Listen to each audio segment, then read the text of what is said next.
The 24-inch Dell S2417DG is the little brother to the 27-inch S2716DG, a monitor that largely impressed me except for one key issue with its image quality.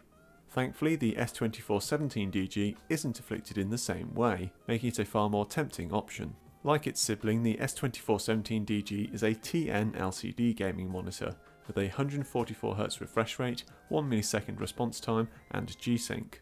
Most notably though, it also shares the same 2560 by 1440 resolution as its bigger brother, rather than the 1920 by 1080 resolution you normally get on 24-inch displays.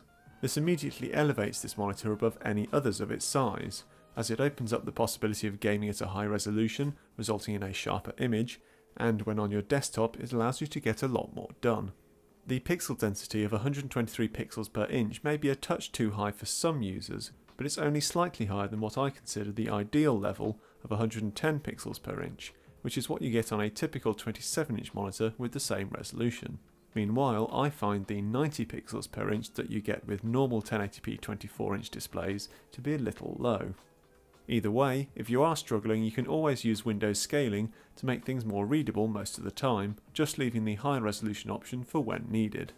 Zooming back out a bit though, the first thing that strikes you about this monitor isn't its resolution, but its design. I think there's a strong argument for saying this is the best looking gaming monitor you can buy, and certainly the best 24-inch model.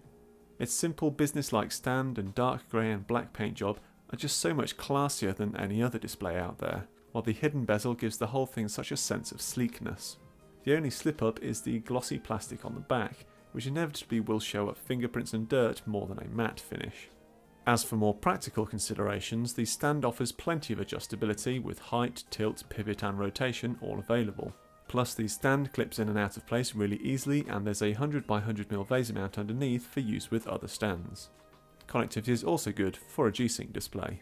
The usual limitations apply for video inputs with just one each of DisplayPort and HDMI, but you also get a USB 3 hub with 2 ports on the back and 2 on the left side, where there's also a headphone jack. Sadly, you don't get any speakers though. As for the on-screen display, Dell has done a decent job.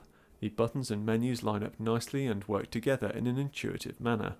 There's also a good selection of options in the menus, which are balanced nicely between offering plenty of features while not getting too bogged down with superfluous extras.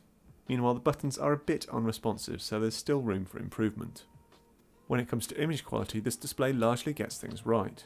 Being a TN panel, viewing angles aren't its strong suit, but it's far from the worst, and so long as you don't go to extreme angles, it's okay. As for colour reproduction, the use of a proper 8-bit panel rather than 6-bit with dithering has paid dividends, as the image is noticeably more stable and accurate. What's more, right out of the box, many aspects of its image quality are in fact excellent. Colour balance in particular is just about perfect, and there's none of the overly zealous overdrive settings you get on some monitors. Plus, crucially, it doesn't have the washed out look that plagued the S2716DG. Oddly, comparing gamma and contrast figures, there's no obvious explanation for why that's the case, but in person the S2417DG definitely looks better. So decent is this display's overall image quality in fact, that I didn't change a single thing to calibrate it, other than drop the brightness down a bit. Not that the end result is perfect, with that low contrast figure being the biggest concern, but for most gaming and general desktop use, this won't be that noticeable. You'll only be watching video where you may notice the lack of depth from that low contrast figure. Meanwhile, moving from 60Hz to 144Hz doesn't drastically alter image quality, unlike with some displays. As for gaming, the 1 millisecond response time, 144Hz refresh rate, G-Sync and the extra resolution combine to great effect. It's sharp, accurate and responsive, and having that extra resolution is a real boon. In terms of tweaking the panel, the only real choice is whether to turn on the fast overdrive setting or not.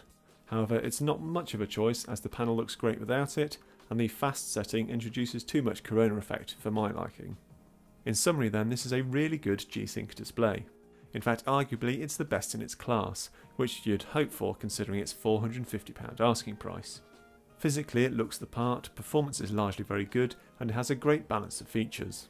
The contrast ratio and high price means it isn't perfect, and as ever the extra cost of G-Sync makes it seem poor value next to FreeSync displays, but overall it would definitely be my pick of the bunch for 24-inch G-Sync gaming monitors.